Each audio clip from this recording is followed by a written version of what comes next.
How's it going, everyone? Kasabe here. Just recently, I had passed 1,500 logos in the MLB The Show logo vault. These are all of the public logos that I've made since 2018, which was the first year that year-to-year saves were introduced. And I've been making logos a lot longer than that. In MLB The Show, I've been creating them since 2014, but before that, the logo editor that I was used to was in a game called Black Ops 2. You might know it.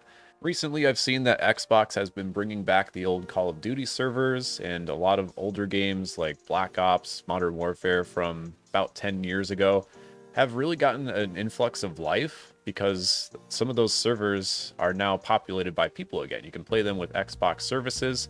I have a PlayStation. I've always been a PlayStation person, so I thought I'd download Black Ops 2 on my PlayStation 3 again, check out and see how many players are online at this time. And on PS3, there's still about 500 people playing Black Ops, which is a game that's over 10 years old at this point.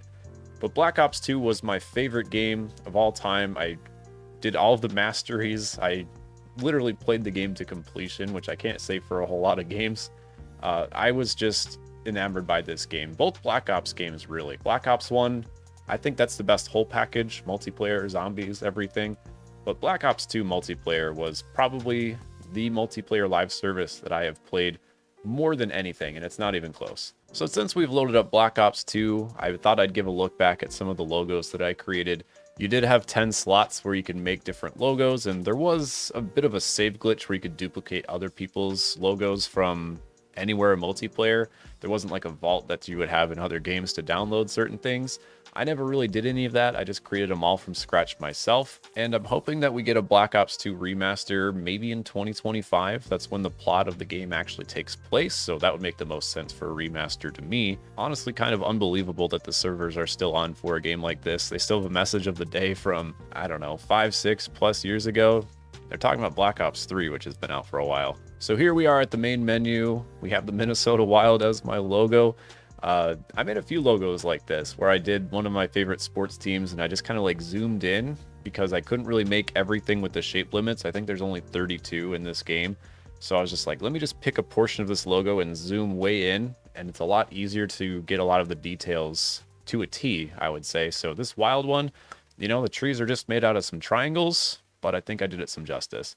So we'll go to the barracks here and look at the emblem editor. Again, you could have the option of buying more classes and thereby more emblems, but 10 was already a lot, and I didn't really see the need for like 100 creative classes.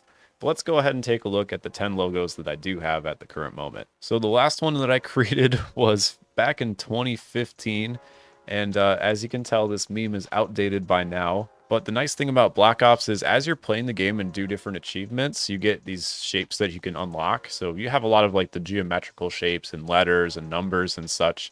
But if you did a challenge that involved like sentry gun kills, you would get like a sentry gun looking clip art that you could unlock. So you can kind of see the two dudes with like the guns here. And yeah, I just thought this was funny at the time. And then I never picked up Black Ops 2 again after that point. What are those? Man, I miss the days of Vine though. So there is the first of the logos that I made. I tried to make a T-Rex too, but it turned out very cartoony like a lot of these logos tend to be, so I called it T-Rex. I've always liked the Arizona Cardinals. They're not my favorite football team. They're probably in third place behind the Panthers and the Vikings, but I've just really always liked Cardinals in general and this angry Cardinal logo. So not my best pro sports team, but again, you only get 32 shapes, so it's pretty good for what it is. Phineas and Ferb was really huge at the time, so we have Agent P, Perry the Platypus. His fedora could use a little bit of work, but the rest of it I think is pretty darn good. There's the Minnesota Wild one again. This one I thought was one of my more impressive ones. Billy from the Grim Adventures of Billy and Mandy. His hat could use a little bit of work, but his face, his t-shirt, I think that looks pretty darn good. Just imagine getting killed by somebody and all of a sudden you see this mischievous Billy logo pop up. Destroy us all. Back when I was in high school and college, deadmau5 was one of my favorite artists, still kind of is, but it was a lot culturally larger or more significant at the time. You had deadmau5. I mean, in this game you had Skrillex. He's in the Plaza map where you can listen to the DJ music and Skrillex is in there. So I still like deadmau5 to this day. There hasn't really been a whole lot of new music, but I would listen to more if there was more available. This one's probably my other favorite after the Minnesota Wild one. We zoomed in on the Carolina Panther, And, you know, it's kind of like this snarling Panther logo that was updated right around this time that Black Ops came out. Panthers, I just love the color combo so much. And I think the reason I stuck with the Wild one is my family used to have Minnesota Wild season tickets around this time. So I was like huge on the Wild.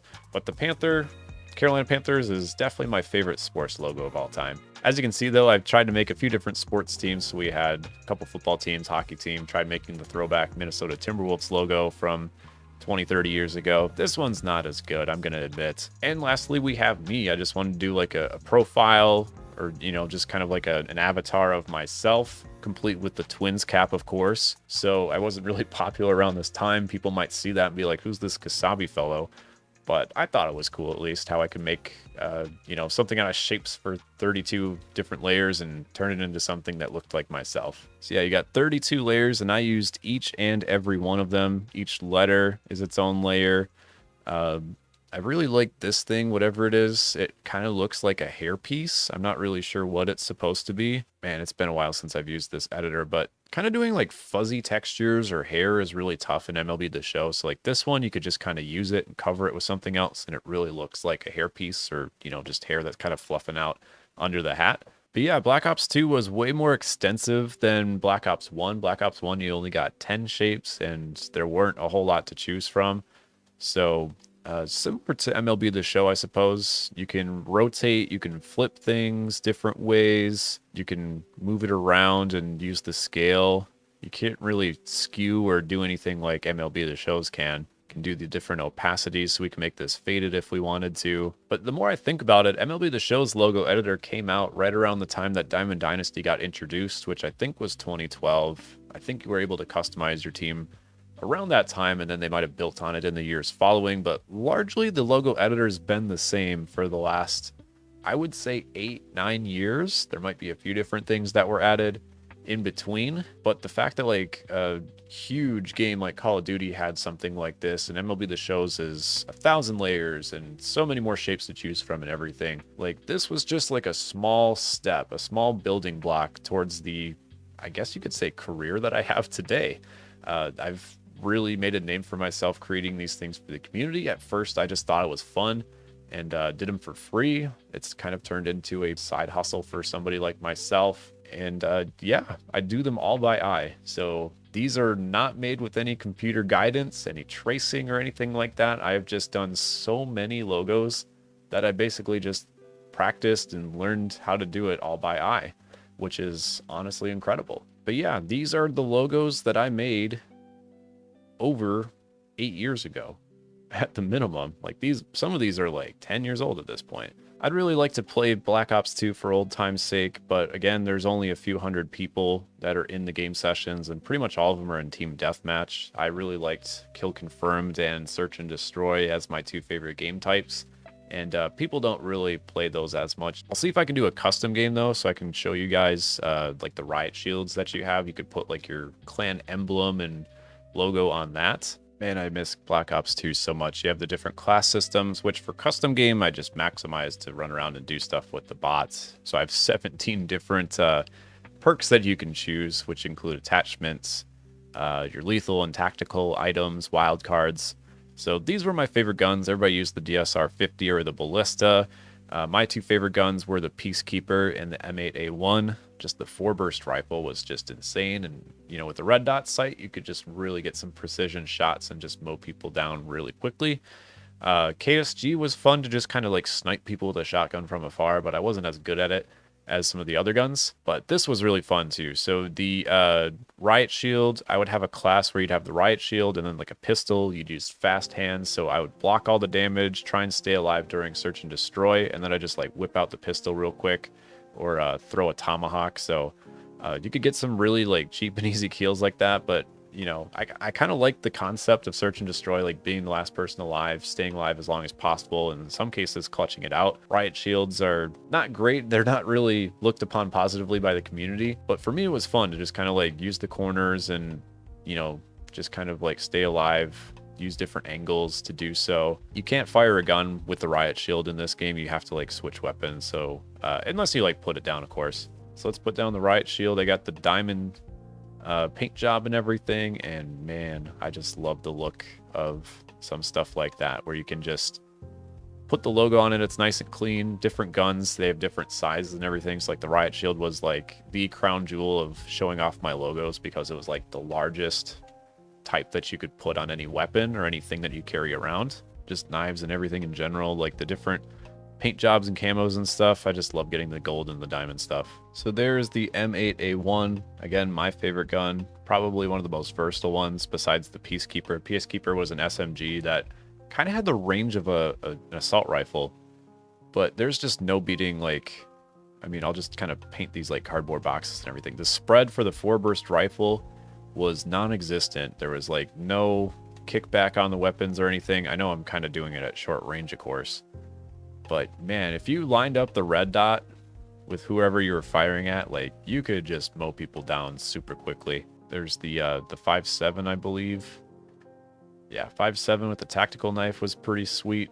You could just fire. This has 20 shots. Didn't do the most damage, but you could light people up pretty quickly. And then just knifing was really tough in this game sometimes, but just like the quick stab with the tactical knife was super efficient. Also, EMP grenades were goated in this game. Like, people would have equipment and stuff running around everywhere. If you just threw an EMP, it had such a big range where you could like just literally get 50 points on anybody. That was a flashbang right there.